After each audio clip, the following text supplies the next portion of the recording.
Sir general market में बड़े बड़े चैलेंज मैं 3-4 आपको बड़े सिंपल मिसालों से समझा देता हूँ। सर बड़ी दुनिया अभी तक डिजिटल को मानने को तैयार ही नहीं, हालांकि डिजिटल इस वक्त की हकीकत है। ये रोज़े यहाँ की तरह, जैसे 11 बज गए हैं ना, ये हकीकत है दुनिया की।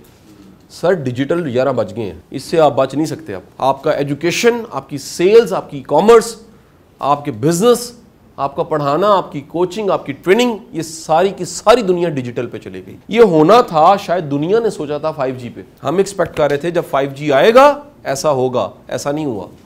5G ने आना है, उससे पहले पेंडेमिक आ गया। तो पेंडेमिक में इंसान के अंदर ये खूबी है, बाय डिफॉल्ट इंसान मुमकिना हालात, चैलेंज, मसाइल के बावजूद रास्ता ले लेता है। जो भी होता है उसमें वो रास्ता ले लेता है। हम सबको एक एक फटा दे दिया जाए ना और समुद्र में फेंक दिया जाए, हम वहाँ रहना सीख जाएंगे, उतने सेल्स बता जाएंगे। रिवाज दी ये रहने पे आए पोल्स पे रहता है जहाँ पर -40 होता है।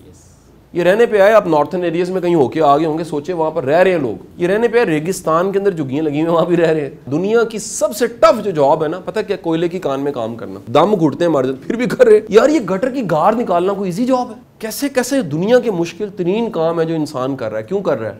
हम वो मखलूक हैं जो हर तरह के हालात में जीना सीख लेते हैं। सबसे बड़ा चैलेंज ये है टू एक्सेप्ट दिस चेंज। दुनिया में तब्दीली को मानना सबसे मुश्किल काम है, और जो जितनी जल्दी मानता है जीनियस होता है। दुनिया के जितने बड़े लोग आपको मिलेंगे ना हिस्ट्री में, उन्होंने चेंज को जल्दी मान लिया। दुनिया की कौमें तरक्की वो करती हैं जो चेंज को जल्दी मान लेती हैं। दुनिया में ग्रुप वो तरक्की कर जाते हैं जो चेंज को जल्दी मान जाते हैं। मसलन मैं अगर कहूँ तो हमारा पोटेंशियल डिजिटल का बढ़ गया है, हमें डिजिटल मार्केटिंग पे ज़्यादा इन्वेस्ट करना चाहिए। हमें डिजिटल के लोगों में भरोसा ज़्यादा करना चाहिए। हमें डिजिटल की पूरी टीम, स्टूडियो, प्रोडक्शन, शूट्स अलग करवाने चाहिए। हमें डिजिटल पूरी की पूरी जितने उसके युवांडा के लोग हैं उनको घेरना चाहिए, अपने साथ मिलाना चाहिए। हमें देखना चाहिए इस ट्रेंड से दुनिया में क्या हो रहा है। सर जो हालात वाक़यात के मुताबिक खुद को चेंज कर लेता है वो ग्रो कर जाता है। एक चैलेंज ये है सब। दूसरा चैलेंज जो है, हम ज़्यादातर इस मुल्क में माशरे में काम हो रहे हैं मिडिल क्लास को सामने रख के। मिडिल क्लास की एक पावर है और एक वीकनेस है। पावर क्या है? तादाद बहुत ज़्यादा होती है। हर माशरे में मिडिल क्लास बहुत ज़्यादा है। मिडिल क्लास वही मोटरसाइकिल है जिसके पास 3 मरले का घर है, किराए पे रह रहा है, कुछ है, इनकम उसकी 25,000 से लेके 75,000 रुपये मिसाल लगा लें, ये बहुत ज़्यादा है। ज़्यादातर बिजनेस मिडिल क्लास को सामने रखे होते हैं। प्रॉब्लम क्या है मिडिल क्लास का?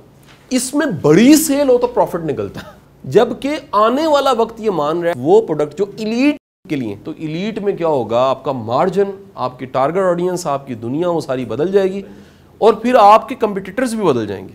आपको एक नई दुनिया को देखना पड़ेगा, आपको एक्सपोर्टर्स को देखना पड़ेगा, आपको एक्सपोर्टर ब्रांड्स को देखना पड़ेगा। हम क्या कर रहे हैं, हम एवरेज मार्केट को देख रहे होते हैं, वहाँ अपनी एनर्जी लगा रहे हैं जहाँ पर बहुत सी एनर्जी के बाद कुछ निकलता है। तीसरा बड़ा चैलेंज सर ये है, जो अगेन इस सारे पेंडेमिक में दुनिया को फेस करना पड़ा और किसी न किसी शक्ल हम उसकी जद में हैं सर, वो अपग्रेडेशन है। एक है एक्सेप्ट कर लिया, पहला पॉइंट था एक्सेप्ट।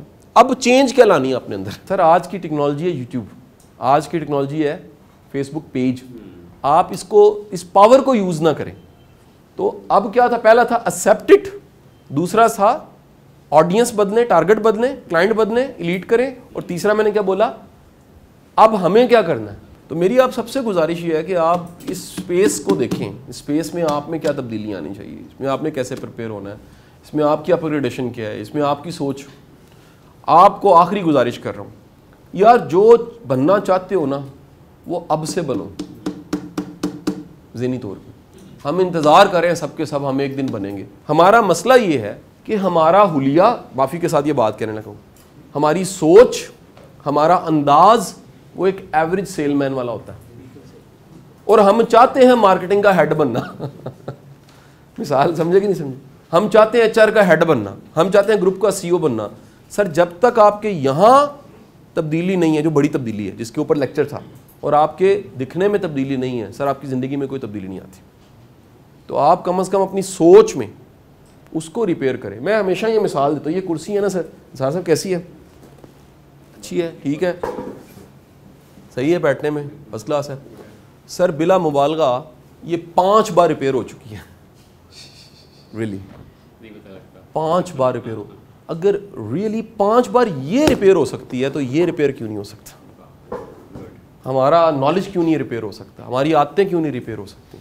मुझे नफरत है चीज़ों को ज़ाया करने। मैं रिपेयर करवाता हूँ, मैं शूज़ रिपेयर करवाता हूँ, मैं चीज़ें रिपेयर करवाता हूँ, मैं कपड़े रिपेयर करवा लेता हूँ, बिकॉज गुंजाइश रिपेयर की है। यार अगर रिपेयर बंदा हो सकता है उसको फेंकने की क्या जरूरत है? सोच रिपेयर हो सकती है, रिपेयर कर लीजिए। नॉलेज रिपेयर हो सकता है, रिपेयर कीजिए। हम रिपेयर की बजाय उसको उठा के फेंक देते हैं। मैं नहीं फेंकता, रिपेयर करवाओ। नहीं सर वो महंगा रिपेयर हो, महंगा करवा लो, रिपेयर करवाना है, क्यों फेंके? बात समझे कि नहीं समझे थी? तो सर ये आपके सेशन का मकसद भी रिपेयर था, बिल्कुल ऐसा ही। कोई पेच, कोई ट्यूनिंग, कोई चीज़ें कोई यहाँ से लेकर जाएँ आप, ठीक है जी। हम लोग आइडियल बंदा तलाश कर रहे होते हैं, आइडियल टीम तलाश कर रहे होते हैं, कोई भी आइडियल नहीं होता। अल्टीमेट कुछ कंप्रोमाइजेस उन्हें करने पड़े होते हैं और कुछ कंप्रोमाइजेस हमें करने पड़े होते हैं। अगर आपकी तमाम तर कोशिशों के बावजूद वो लॉयल्टी नहीं मिल रही तो फॉल्ट आपका है, उनका नहीं है।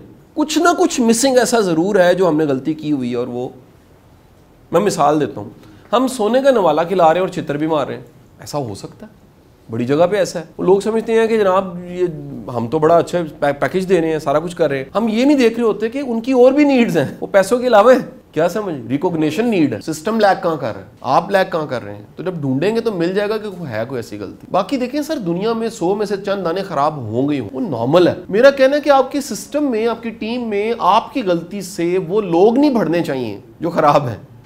ये ना डोमिनेंट खराब लोगों का हो जाए, वो दड़ा ही पूरा बन जाए, वो खतरनाक चीज़ है। हम लोग ना लॉयल्टी वर्सेस कंपिटेंसी पे चलते हैं। इंडो पाक जो है ना, सारी बेल्ट हमारे पाकिस्तान की और इंडिया की जो बेल्ट है, ये लॉयल्टी को ज़्यादा प्रेफर करते हैं, कंपिटेंसी कोई नहीं देखते। मसलन हमें एक ऐसा ड्राइवर चाहिए जो इंतहाई काबिल एतबार हो लेकिन उसे गाड़ी ना चलानी आती हो। कहते जी ने कदे पेट्रोल चोरी नहीं किया, वैसे गड्डी मारता रहता है लेकिन पेट्रोल चोरी नहीं करता। हमारा प्रॉब्लम ये है, हम कंपिटेंसी को उतनी कदर नहीं देते जितनी लॉयल्टी को देते। ये कॉमन है यार, ये दोस्तों में आप देख लीजिए। हम एक लॉयल नलायक दोस्त ढूंढ रहे हैं, कहते जी इंतहाई विल है, रज के नखट्टू है, वैसे मेरे से जान दे सकता।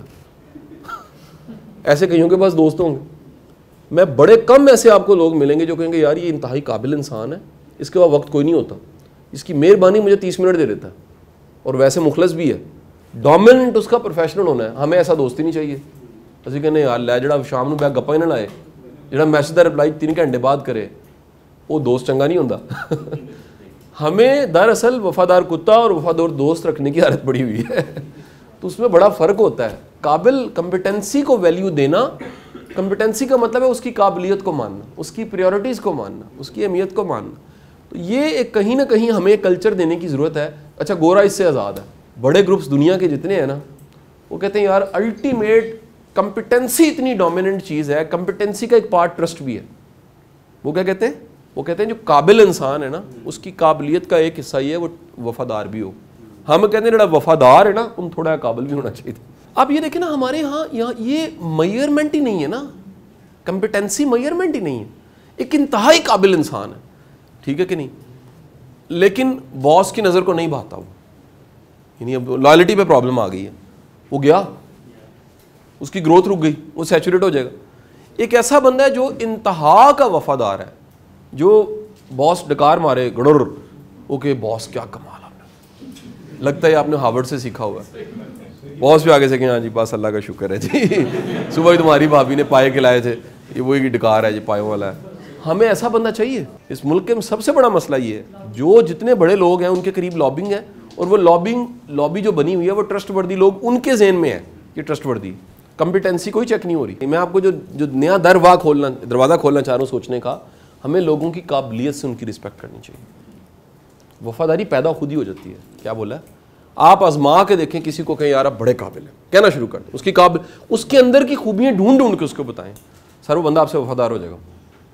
हमारा मसला ये है, हम उसकी काबिलियत को मानते कोई नहीं। कहना ऊंझ तो रज के नलाया कि नहीं, बंदा तो बड़ा चंगा। रियली कॉमन प्रैक्टिस है ये। हम जुबान से ना भी कहें, दिमाग में हमारे यही होता है। कहना एक नंबर का दूर फिटे मुँह नलायक बंदा है, ऊंझ अपना पाइए। ये लोग हमारे हाँ फिट हो गया कि हमने मेजरमेंट गलत की है। हम क्यों ना लोगों की काबिलियत से माने, यार ये क्या कमाल है यार, तूने कितनी ज़बरदस्त सेल संभाली हुई है, कितनी ज़बरदस्त अनारकली संभाली हुई है, कितना ज़बरदस्त एरिया संभाला हुआ है, कितना ज़बरदस्त यार ये सारे अपने क्या नाम लेते हैं, जितने हमारे वो हैं रिटेलर्स हैं उनको संभाला हुआ है। हम ये नहीं देखते। हम जब से जिस दिन से ये कहना शुरू कर देंगे ना कि यार तुम्हारी असल डेफिनेशन तुम्हारी काबिलियत है, लॉयल्टी खुद पैदा हो जाएगी। बंदे की असल शनाख्त उसकी काबिलियत है। अगर आप उसको उसकी शनाख्त यानी काबिलियत से जानेंगे, वो लॉयल खुद ही हो जाए। हमारा मसला ये, हम उसे जानते हैं लॉयल्टी से, वो काबिल होता कोई नहीं बात समझ में।